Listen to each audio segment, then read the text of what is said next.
ప్రతి ఒక్క కార్యకర్త నుండి ముఖ్యమంత్రి వారికి అధిష్టానం అందరూ కూడా ధన్యవాదాలు తెలియజేస్తూ, ఏదైతే ప్రజలు నా మీద నమ్మకం పెట్టుకొని ఇక్కడ అభివృద్ధి చెందుతుందని, భవిష్యత్తు బాగుంటుందని నమ్మకంతో ఇచ్చినారో, దాదాపు 200 కోట్లతో అభివృద్ధి కార్యక్రమాలు చేపట్టినాం గతంలో.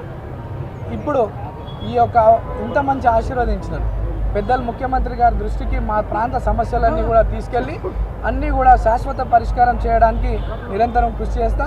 ప్రజల్లో అంటే గతంలో బీఆర్ఎస్ వాళ్ళు గెలిచినప్పుడు కొన్ని కక్షపూత రాజకీయాలు చేస్తుండే, నవీన్ యాదవ్ దగ్గర అటువంటివి ఉండవు.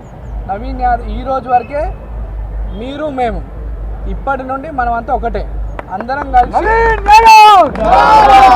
కలిసి మన ప్రాంత అభివృద్ధి కొరకు కష్టపడదాం, కలిసి పని చేసుకుందామని చెప్పి సందర్భంగా తెలియజేస్తూ, మరి మా అనేక దుష్ప్రచారాలు బీఆర్ఎస్ పార్టీ వాళ్ళు మా మీద నన్ను నా కుటుంబ సభ్యుల్ని అనేక తప్పుడు ఆరోపణలు చేయడం జరిగింది.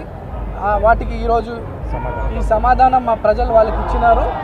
ప్రజలందరూ కూడా మరోసారి ధన్యవాదాలు తెలియజేస్తూ, అందరికీ కష్టంలో తమ్ముడుగా కొడుకుగా ఉంటానని చెప్పి తెలియజేస్తూ, పత్రికా సోదరులు, మీడియా సోదరులు మా యొక్క కష్టాన్ని, మా యొక్క ప్రచార విధానాన్ని ప్రజల్లోకి మీ ద్వారా కూడా చాలా వెళ్ళింది.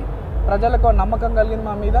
దానికి కూడా మీ పత్రికా సోదరులకి, మీడియా సోదరులకి అందరూ కూడా ధన్యవాదాలు తెలియజేస్తూ, జై కాంగ్రెస్.